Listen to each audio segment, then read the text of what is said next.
El doctor Abugataz me convirtió en su primera ayuda en el ministerio y que me encargara de todo lo que era la educación intercultural bilingüe en el ministerio y de educación durante su periodo.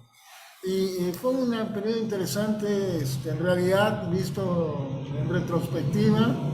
Claro, tuvimos logros, se introdujo, por ejemplo, el eje intercultural de la interculturalidad como eje transversal de la educación desde la universidad para abajo, ¿no? A todo. Se logró algunos otros temas también, pero en realidad no estaba todavía ni el ministerio ni el país preparado para hacer una verdadera educación intercultural bilingüe. Teníamos que empezar con ver cuál es el concepto, los programas, la planificación. No había cómo ejecutar. En consecuencia, bueno, se acabó la experiencia política cuando renuncia el ministro y al año aproximadamente, y otro año nos reunimos y analizamos un poco el asunto. Juan se había dado, yo nos habíamos dado cuenta de que este concepto que se venía trabajando en el país, que se llamó nuevo enfoque, de raíz piagetiana, de Piaget, derivados, adaptados, pero Piaget, al fin y al cabo, en su inspiración fundamental, no alcanzaba. Había fracasado en el país porque el rol del docente que se trataba de casi imponer, de mediador, no le calzaba a las culturas, sobre todo a la cultura andina, que espera del docente una autoridad, no espera, no un malo, no un tirano, pero sí una autoridad que se hace respetar. Y en parte lo mismo es en los pueblos indígenas amazónicos, que aunque parece que fueran mucho más egalitarios, sí tienen cierta forma de respeto por las autoridades que no van a permitir que se quiebren las reglas. Entonces ahí había una inconsistencia básica. Pero no es eso la causa en realidad.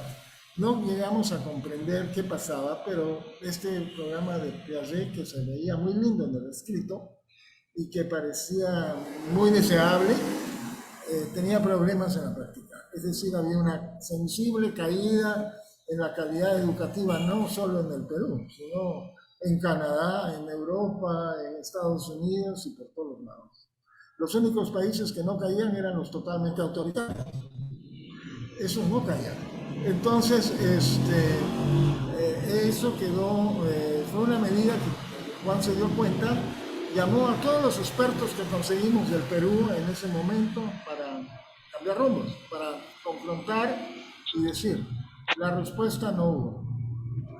Hoy día tengo una respuesta, muchos años después. Y esta respuesta, bueno, tiene un contexto político. Una de las pocas conclusiones que pudimos sacar era que sin autonomía de pueblo no hay educación intercultural. Es decir, si un pueblo va a entregar a sus hijos a otras gentes a que los eduquen, eso no va a dar ningún buen resultado para ese pueblo nunca. Entonces se requiere de autonomía política, algo que en el Perú nunca se ha decidido realmente hacer.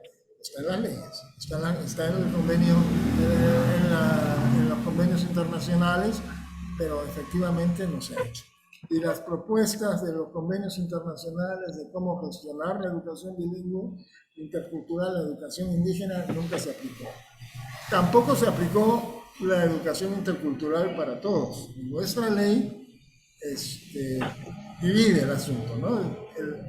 La educación intercultural es un eje transversal de toda la educación peruana, porque si no somos interculturales, los peruanos no se entienden, y si no se entienden, no se quieren, no se aman, y tienen el resultado que tenemos hoy día, digamos, en estas elecciones. Un resultado de un racismo patente, de agresividad incontrolada, etc. Eso es nuestra realidad. Y no se ha podido cambiar, y la educación del Perú no sirvió para nada, para este tema. En consecuencia, la educación intercultural debió de ser de todos, así está la ley, pero se ha venido preparando en el ministerio unas cosas tibias que no. y la parte indígena no se ha ceñido a lo que dice la ley. Se ha hecho una educación sometida al Ministerio de Educación, ni siquiera a los gobiernos regionales, al Ministerio de Educación. Y cuando se ha intentado darle poder a los gobiernos regionales, por ejemplo, se hizo un intento de que ellos hagan los currículos regionales, los resultados fueron mucho más anti-indígenas que lo que hacían los expertos en Lima. ¿Por qué? Porque ahí prevalecen los intereses de los emprendedores capitalistas, etcétera, de los gobiernos regionales, y ellos tienen una visión del indígena muy distinta, que no es la visión del respeto, del cuidado a la otra cultura, etcétera, ¿no? Es más bien una visión todavía integradora. Entonces, esos experimentos, llamémosles, no se aplicaron. Se los pidió y se dejó de lado porque estaba peor que lo que se tenía a partir de expertos generales. Y todavía porque en realidad se conoce muy poco de las culturas. Ese es el gran problema, ¿no? Se conoce muy poco de las culturas, se tiene muy poca confianza en las personas, se piensa de que si se le da autonomía, entonces el Perú se desmiembra en sus 48 o cuantos pueblos y no queda nada del país, cosa que es miedos absurdos, pero que no tienen sentido, pero que prevalecen en la conducta del ministerio, que todavía tiene una misión política, que es articular al país, ¿no? Y esa visión que la ejerce con una política colonial, ¿no? Imponer la visión científica del mundo y imponer su moral cristiana. No imponer la religión, pero sí la moral cristiana. Y muy claro, ¿no? Los planes curriculares en la época de Alan García lo decían explícitamente, después se ha ido más atrás, y en realidad se ha tratado de trabajar un proyecto educativo que sea adaptable a las culturas. Bueno, eso no es interculturalidad. La interculturalidad es diálogo entre iguales, es intercambios entre iguales, es producir conocimiento trabajando juntos. Y debería ser pensado entonces como sistema desde las universidades para abajo. ¿Se aplica eso en el Perú? Respuesta, no hay interculturalidad. Lo que hay es el multiculturalismo tipo Norteamérica y en algunas partes de Europa, donde hay un tronco central y ese tronco central permite ciertas adaptaciones, adecuaciones o agregados, enriquecimientos de otras culturas supuestamente más pequeñas. Eso es lo que tenemos en realidad. El diagnóstico no es que somos interculturales. Quisiéramos serlo, sí, nos hemos propuesto una valla muy alta por alcanzar, porque es mucho más difícil ser eso que ser solo multicultural, pero así está la realidad actual, ¿no? Y el Perú también se ha propuesto, ha creado políticas transversales de interculturalidad, que obviamente son a siglos de poderse ejecutar porque los mismos actores del sistema ministerial, empleados públicos, gobiernos regionales, todos no están a la altura de la situación, no son interculturales. Entonces no pueden entender. Y hay dificultades reales, ¿no? O sea, yo he visto jueces, por ejemplo, que quisieron hacer el esfuerzo, digamos, sincero de acercarse. Pero claro, las éticas eran distintas. Y entonces se acabó la liberalidad, porque decían que yo no puedo avalar esto. Hay que empezar a pensar y generar sistemas interculturales de veras. No es solamente acercarse y dialogar y llegar a niveles de comprensión intermedios, ya está mal, ¿no? Eso es lo que se podía lograr, digamos, con conceptos pedagógicos, el diálogo de culturas, el intercambios, etc. Y se deja de lado la cosmovisión, sobre la cual no va a haber comprensiones intermedias, y se deja de lado, por ejemplo, lo que he estado conversando acá, los principios del pensamiento, etc. Porque sobre los principios nunca hay discusión, o los adoptas o no, pero no puedes trabajarlos racionalmente. y a ver por qué. Entonces, tenemos un problema. Y tenemos un problema que el sistema educativo sigue siendo colonial, que avasalla el derecho de los padres de familia de educar a sus hijos, que genera una primaria, una educación básica universal, que se supone que es una actitud positiva del Estado, pero que en el fondo coge este sistema de imposición de una visión de mundo e imposición de una ética que supuestamente va a permitir la interacción de la nación, ¿no? No hay la idea de respeto al otro, la posibilidad de diálogo, de intercambios, no, eso no se hace. Nunca se propuso ningún diálogo, claro, sí se ha hecho ahora de fachada, ¿no? Se va en montones de diálogos del Estado con las comunidades nativas, y bienvenidos sean porque siquiera hay algo. Pero en esos diálogos el Estado va con su paquete listo. No es que el Estado va a consultar, el Estado va a aplicar y a refrendar que lo que ellos ofrecen es lo que la gente quiere. Y claro, cuando te dan cosas, nunca nadie dice no, entonces el sistema de autocomplacencia del Estado funciona perfecto.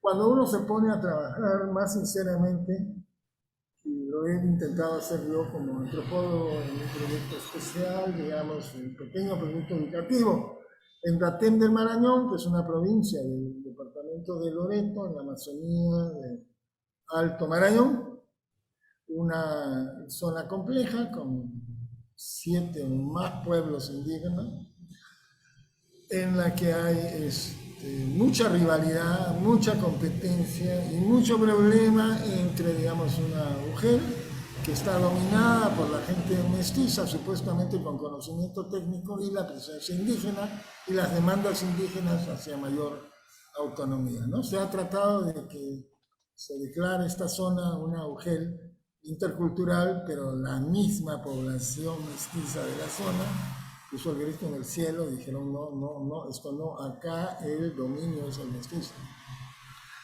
Y ahí quedó. Vencieron al gobierno nacional y a todos, no se atrevieron a hacerlo. Entonces ha quedado así con especialistas bilingües, que son docentes que están ahora en la administración de la unidad del Ministerio de Educación, que es una unidad provincial, y esa unidad provincial, claro, está alimentada por docentes que deberían estar en sus escuelas, porque no hay puestos para eso, pero están invitados a estar en ese sitio supervisando la ejecución de la educación bilingüe, es decir, sugiriendo las plazas, etc. El director lo único que hace es firmar la plaza, él no va a escoger, la van a escoger los especialistas y también los padres de familia. O sea, ahí los padres de familia tienen un control cercano de la educación. Si va un docente y quiere imponer lo que el ministerio le pide, lo van a frenar. Y si no se deja frenar y no se adecua, lo van a sacar. Y si tienen que mentir para sacarlo sobre maltratos, sobre niños, etc., lo van a hacer. Y lo hemos vivido así 4 años, entonces, en esta situación. Ahí se dio esta planificación. Y entonces se sinceró en eso. Porque, claro, creamos un clima donde ellos podían hacer propuestas por primera vez. Y la propuesta fue incluir la educación de los padres y la comunidad en el sistema educativo, que entonces tiene 2 pies. La educación indígena propiamente dicha, la originaria le dicen, y la educación estatal, que insisten que necesitan, porque quieren que sus hijos tengan conocimiento del mundo occidental, o sea, tienen que valerse en el mundo que actualmente viven, tienen que saber qué es un semáforo, cómo funcionan los relojes, cómo funciona la plata y muchas cosas. Leer, escribir, quizás también. No es su prioridad leer, escribir, no es su prioridad matemática. Matemáticas está bien para contar la plata. Las matemáticas que el Ministerio de Educación, por indicación de la planificación digamos, económica del país, que necesitamos más técnicos y que hay que saber qué es el seno, el coseno y los teoremas, no les interesa. No les interesa y lo boicotean. O sea, no dan soporte a los niños y eso más bien los desalientan para que esa parte de... Entonces hay un conflicto cultural fuerte instalado en las escuelas. Y ese conflicto seguro que es parte del bajo rendimiento. O sea, tenemos escuelas en que se mide el rendimiento. Ahora, ¿cómo se mide el rendimiento? Lectoescritura, comprensión lectora y matemáticas. Son dos cosas en las cuales las culturas indígenas no desarrollaron. O sea, se le mide por lo que no es propio. Es como si a nosotros nos midieran capacidad lectora en la Universidad de San Marcos, todo en inglés. No, es que usted tiene que adaptarse al sistema internacional, los que no saben inglés perdieron su puesto, todos inglés. ¿Ah, ya? Bueno, ¿se dan cuenta? Eso es lo que hacemos exactamente con las comunidades. O sea, le pones un sistema exógeno que mide el avance de los niños en temas que no son propios de la cultura. La escritura no es propia de la cultura. Los padres muchas veces desalientan eso. Ellos mismos no escriben, no leen, y si leen es una vez al año. Un papel periódico roto que llega envolviendo a algo, una cosa así, a la comunidad. No. El otro lado, las matemáticas, la aritmética muy simple, ¿no? Hasta ahí sí, pero más no quiero. Y entonces se tomó todo esto en cuenta en estas cosas. Entonces se revive la educación comunitaria, se reinstalan, se crean sistemas de equivalencia, porque se dijo, bueno, si un alumno escolar de secundaria a los 16 años es capaz de producir una chacra, entonces merecería tener una secundaria especializada, ¿no? Técnica, porque ya lo sabe, pero no se avanzó nada. ¿Por qué no se avanzó nada en este sentido? Porque hay una rivalidad entre los ministerios y entonces se ha dividido la educación entre la educación teórica, la del Ministerio de Educación, la educación llamada práctica, que es la que certifica al Ministerio de Trabajo como oficios, ¿no? Entonces, claro, la totalidad de la cultura indígena va a caer en oficios. Y los certificados de oficios nadie quiere, porque no tienen validez social. Ahí se ve muy claro cómo, digamos, la violencia, ¿no?, de nuestra sociedad, la violencia que estigmatiza a todo un sistema de conocimiento y promueve el otro, lo oficializa. Cuando los jueces tienen un caso, la Constitución manda que tienen que tomar en cuenta si es un pueblo indígena, la cultura, si la persona está de acuerdo a su cultura o no. Entonces, lo lógico sería llamar, digamos, a los presidentes de las comunidades, a dirigentes indígenas, etcétera, para que expliquen eso a los jueces. No, llaman al antropólogo. ¿Y qué tiene que hacer el antropólogo? Ir a preguntar a esos ancianos, sabios, etcétera, cómo es la situación.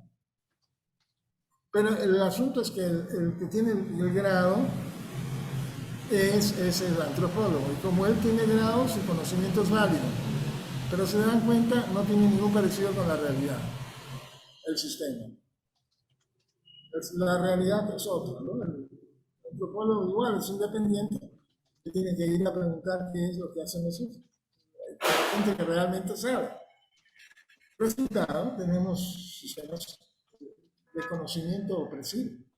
No es solamente una cuestión del sistema educativo, es todo el sistema de conocimiento opresivo en toda la sociedad, ¿no? Y las carreras, pues, en esas reuniones, hablan de roles, no son roles, son carreras.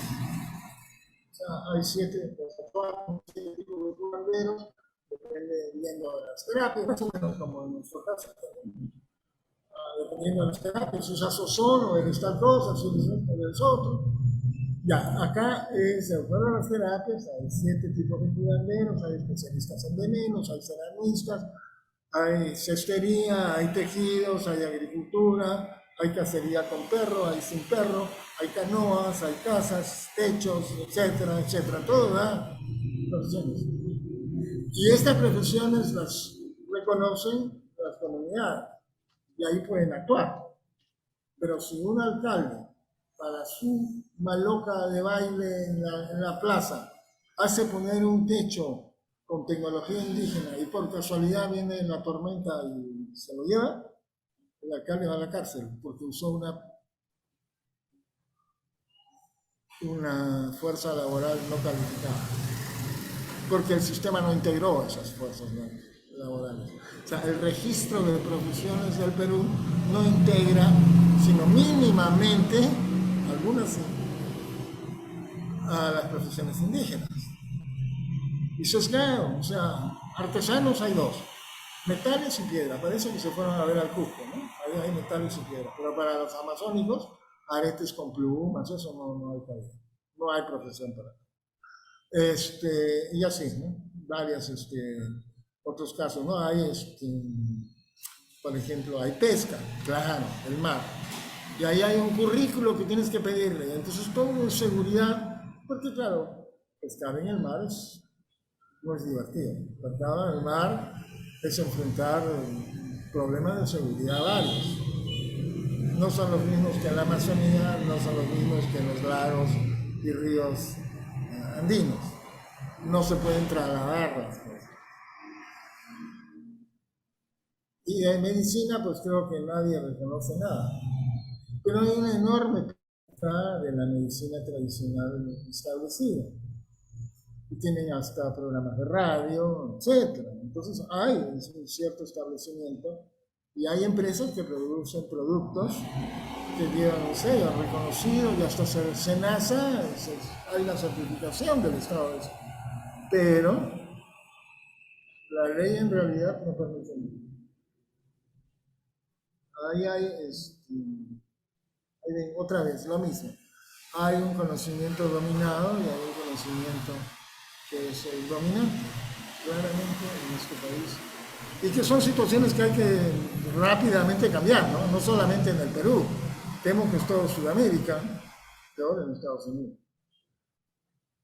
Hay que cambiar. Bueno, entonces, en esa misma situación en que estábamos trabajando este sistema educativo, donde se recupera la educación originaria, se incorpora como el otro pie, se reconoce las interpretaciones que dan los pueblos indígenas de su propia sociedad, etc. Entonces, en ese plan surge un día una crítica. Y fue una crítica fuerte. Me acuerdo que habían ido varios expertos para tratar de introducir lo que se llama manejo de peces, o sea, el uso por turnos de las cochas para permitir que las especies se reproduzcan y se recupere la población. Es una técnica muy simple y se aprende muy rápido y funciona. El problema es social, si es que realmente se temen a ciertas reglas. No era eso el problema. El problema es por qué vienen a enseñarnos con su lógica. Queremos que nos enseñen con nuestra lógica. Y ahí me di yo cuenta que estaba desamparado. Pero ahorita descubrimos lo que planteamos al inicio, por qué está mal el sistema educativo. Demoró, claro, en 30 segundos le dije que tú dices que tu sistema es práctico, pues querrás que nos enseñemos con ejemplos. Sí, me dijo, pero no es todo, hay más. Demoré como 3 meses en darme cuenta que en todo lo que yo tenía de dominio de cultura, sí había el caso. Era un ejemplo muy específico. Wittgenstein, cuando discute marcos de referencia, habla de conocimiento práctico, un sistema de pensamiento de deducciones práctico, no teórico, práctico. ¿Qué quiere decir eso? Por ejemplo, que cuando veo un fierro caliente, me acerco, siento caliente, no toco. Ni aunque me digas lo que me digas, no toco, porque yo sé que me voy a quemar. Pero no es que yo haya hecho la experiencia 1, 2, 3 veces y después de haber hecho la experiencia 1, 2, 3 veces, yo saco la conclusión, mi conocimiento, la conclusión de que el fierro caliente quema. No, no sucede eso. Nada en el mundo me va a mover a tocar esto. Ni aunque me digas que de unas experiencias pasadas no se puede sacar deducciones para ahora o para el futuro, no voy a tocar el fierro, ni loco. Ese es un conocimiento práctico. ¿Por qué? Se basa en el miedo, se basa en emociones, se basa en intereses, se basa en deseos, no en conocimiento. Resulta entonces que en nuestra interpretación de la motivación humana, en la cultura occidental hemos puesto como intermediario el conocimiento para todo. Y no es así. No funciona. Eso no hay. Hay una diversidad de motivaciones muy distintas para cualquiera de nuestras formas de actuar. Y entonces, eso significa que hay que cambiar de acercamiento a la lógica del lenguaje. Hay que poner una lógica práctica. Y cuando fuimos a ver, claro, ahí nos era fácil reconocer que la introducción al lenguaje y a muchas actividades prácticas y, por ejemplo, a las profesiones de los pueblos indígenas es práctica. O sea, no es que te explican cuáles son las reglas que dominas cuando vas a disparar un arco y aprendes a usar esas reglas. El conocimiento, no. Te regalan un arco y dicen, a ver, prueba. Y cuando te equivocas, te corrigen un poquito, después te corrigen otra cosa, hasta que varios años más tarde funcionas. Incorporaste esas habilidades en tu memoria física. Se trata de otro conocimiento, se puede incorporar algo, así como que el que maneja bicicleta incorporó el equilibrio y sabe, a pesar de que hay un hueco, sabe cómo salir del hueco y no caerse. Y he escuchado a un chelista, famoso joven, un famoso chico iraní nacido en Austria, y este habla de la memoria muscular. Es eso, justamente. O sea, no todo se va al cerebro, hay memoria. Los músculos aprenden a cómo tocar frases musicales dificilísimas que tienen que repetirlas cientos y cientos de veces hasta que ya están.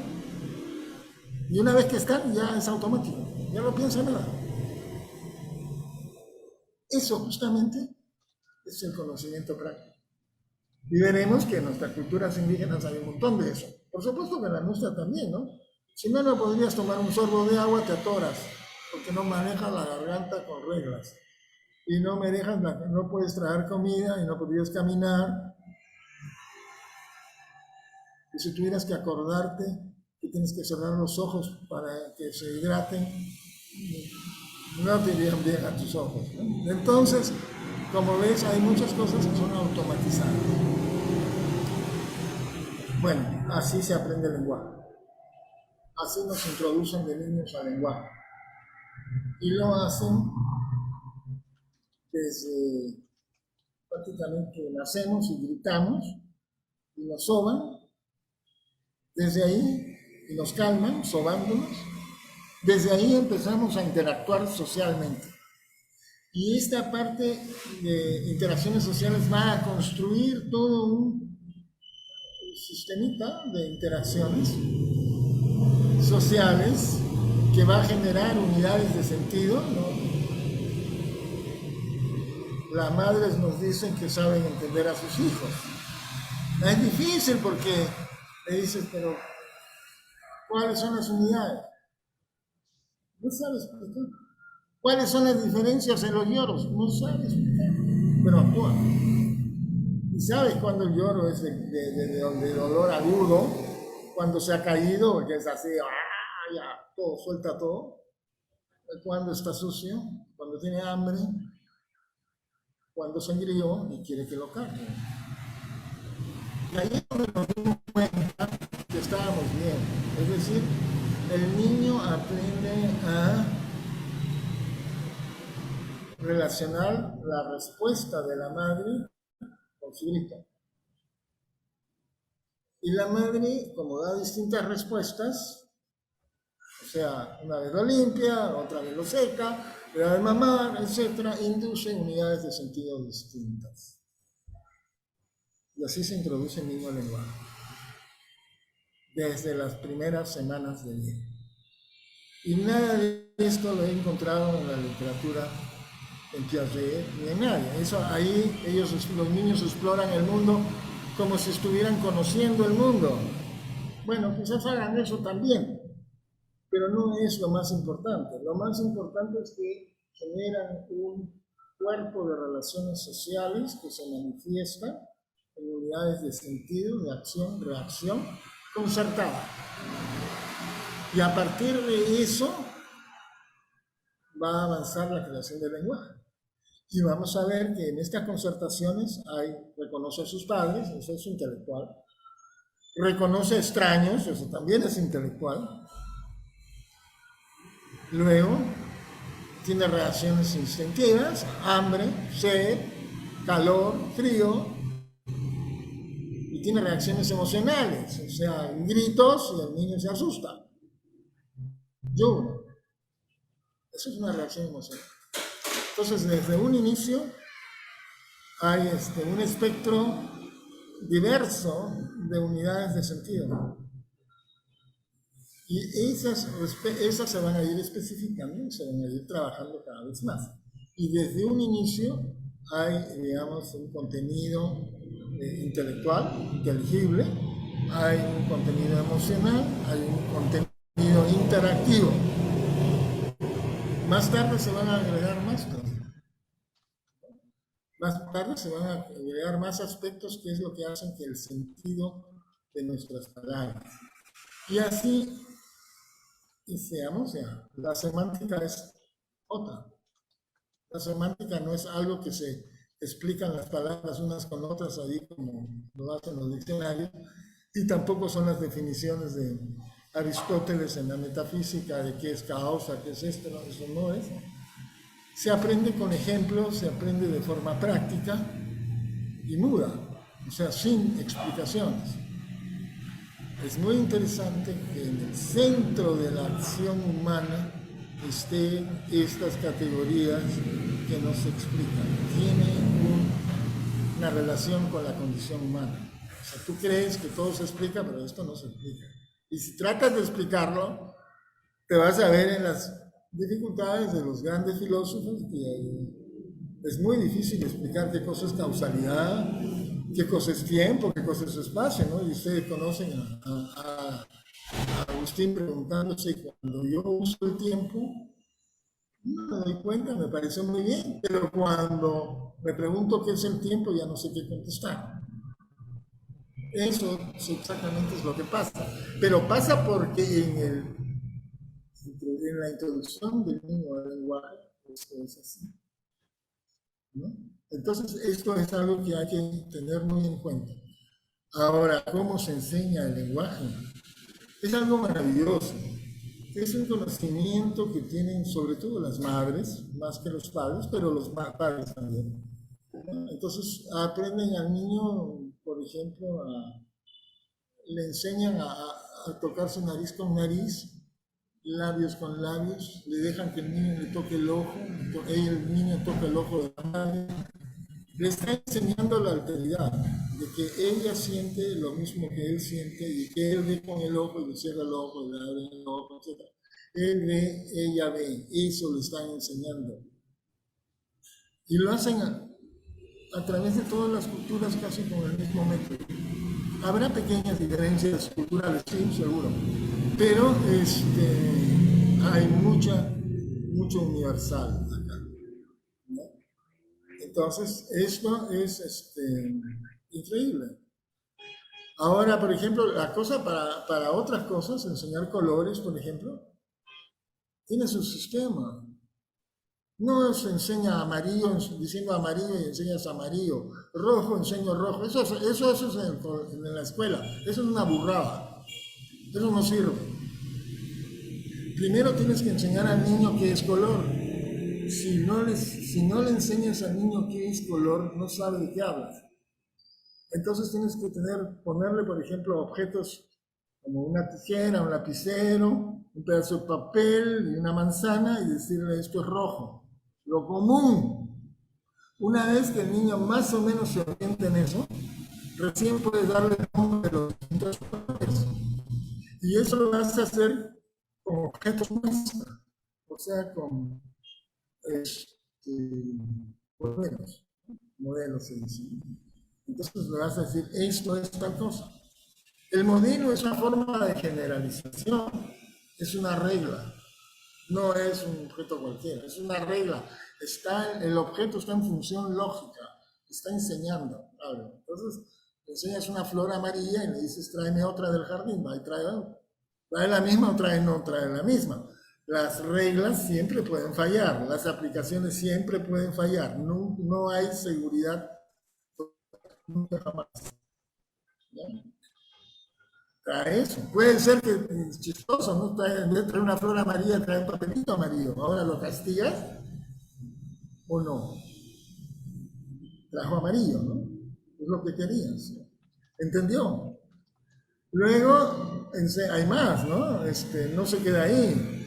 No siempre usamos modelos concretos para enseñar las cosas, sino le decimos que es amarillo como ala de guacamayo, o es rojo como el achote, o en castellano es rojo como la sangre, y negro como el carbón, y blanco como la nieve. Entonces tú has creado muestras idiomáticas a las cuales el niño y las personas pueden referirse en cualquier lugar y en cualquier circunstancia y tienes cómo medir los colores. No le enseñas nombres aislados, les enseñas un sistema de medición de la realidad y luego aplicas. O sea, me pinto la cara de rojo y entonces estoy furioso, o me pinto los labios de rojo, estoy lindo, estoy bello, etcétera, etcétera. Entonces vienen los usos de los colores, ¿no? Para mí, en la escuela, los docentes tendrían que conocer eso, porque si no, lo que enseñan contradice las enseñanzas de los hogares, y entonces en lugar de dar un soporte al niño, supuestamente, si es que lo necesita, creo que no, pero si es que lo necesita, en vez de ayudarlo, lo estás terminando de malograr y de confundir, porque le estás enseñando dos cosas diferentes. Y yo no puedo enseñar y decir una banana, esto es banana, y después decir esto es amarillo y señalo a la misma banana. Y cuando vas a ver a alguien qué es qué, tienes que saber la lógica del lenguaje para poder entender cómo se enseñan cualidades a diferencia de objetos. Y eso curiosamente dominan los padres de familia muy bien. Y cuando yo explico esto, mis alumnos todos se ríen porque lo han hecho con sus hermanitos o con sus hijos o así, ¿no? Y cuando enseño lo de cómo le enseñan dolor, por ejemplo, agarras y de repente le peñiscas bien suavecito al niño, ¿no? Y inmediatamente, ¿qué haces? ¿Lo dejas llorar? No. Lo cargas, lo sobas, lo consuelas, lo besas, le enseñas, pero lo integras a los humanos, a la especie, lo cariñas. Si no haces eso, el niño puede volverse violento, ¿no? Resulta entonces que no entiende que los padres pueden agredirlo, no que le están enseñando. Entiende que lo estás agrediendo y que eres increíblemente malo y entonces puedes tener efectos sociales negativos, ¿no? Tienes después a esas personas en que no les importa infligir dolor porque no les toca, no se sienten identificados con el resto de la sociedad. Todas estas cosas están metidas acá. Entonces tenemos problemas de violencia familiar, de niños, amores, autismo. Todos estos problemas están metidos acá. Hay que desentrañar el asunto. Y yo, claro, he trabajado muestras, pues, pero no se puede trabajar todo. Eso sería increíble, ¿no? Sería mucho. Pero hay un cuerpo de conocimientos suficientes y son cuerpos de conocimiento cotidiano, ¿no? No es esto. Claro, vienen los científicos y dicen los padres se equivocan. Los padres cuando ven a sus niños y los niños se ríen, dicen ya me reconoció. No, ni siquiera te ve una mancha. Cierto, lo que dicen los científicos, cierto. Pero esa es la estrategia de introducción al lenguaje. Y los padres terminan introduciendo a los niños al lenguaje, malinterpretando a propósito sus reacciones, sus reflejos. Los reflejos los reinterpretan, le agarra la mano, dices. No te agarra la mano nada, se está aprendiendo, es un reflejo como si fuera bonito, no está haciéndote nada, pero tú interpretas eso y es de esa manera y a través de esas interacciones que introducimos a los niños al universo de sentido. Esto significa para mí una gran revolución, o sea, habría que reinventar la manera de enseñar de cabo a rabo. ¿Cuáles son? ¿Cómo se enseña identidad, por ejemplo? ¿Cómo sé yo que yo soy yo mismo? Vaya usted a averiguarlo, pues. Ahí está. Y son conocimientos a veces, ahí me da un poco cosa, ¿no? Porque son conocimientos que se publicaron, por ejemplo, en investigaciones filosóficas de Wittgenstein en el año, ¿cuánto? 53, ¿no? 70 años. Y hasta ahora no hemos leído, no hemos trabajado, no hemos comprendido y no se ha logrado sacar el contenido pedagógico. Claro, se ha sacado otras cosas, la parte filosófica, etcétera, pero la parte pedagógica no. Sí se han fijado en pedagogía externa, o sea, que también es rescatable, ¿no es cierto? En otras cosas, o sea, Wittgenstein piensa con los alumnos, no va a enseñar, él no tiene un programa listo, lo construye con los alumnos allí, delante de ellos. Eso es enseñar creatividad. Eso es ser creativo y enseñar creatividad. Lo que hacemos nosotros es indoctrinar. Llevas algo listo, ya te leíste la geometría y ahora la cuentas. No. Tendríamos que jugar con los niños a hacer geometría desde cero, enseñarles. Entonces se requiere otros docentes con otras capacidades, ¿no es cierto? En el caso de los pueblos indígenas, lo que vamos a necesitar, claro, son docentes que vean que los padres que están cumpliendo estas funciones, pues que las cumplan. Y que la señora ceramista, que es una señora de 60 o 70 años, que sabe usar la cerámica, que tiene bolitas dentro y que suenan como sonajas y que tienen la conexión con la cosmovisión del pueblo, como hemos oído ahora, no las puede repetir un joven de 20, 22 años en el colegio, porque no tiene esa conexión con la profundidad de la cultura. Entonces resultan unos productos turísticos, como son, su mamá leche. Entonces, la idea de que hay que llevar la cultura a la escuela, no creo. Hay que llevar la escuela a la cultura, a los sitios, y que las gentes que saben hacerlo lo enseñen, porque ellos tienen el modelo lógico de cómo hacerlo, no en la escuela.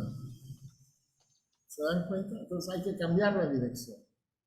Y eventualmente introducir los conocimientos interculturales que sí se necesitan y que se pueden acordar con los padres de familia, no introducirlos por necesidades de arriba, de nación, etc. Eso todo es imposición.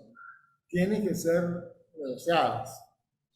Y negociados con los padres, aquí y allí, ¿no? Entonces, por ejemplo, vimos, enseñamos un experimento a una docente que enseñó primero a leer y escribir a los padres de familia durante 5 años, y después de los 5 años los padres de familia empezaron a introducir a sus niños en sus casas a los niños a escribir.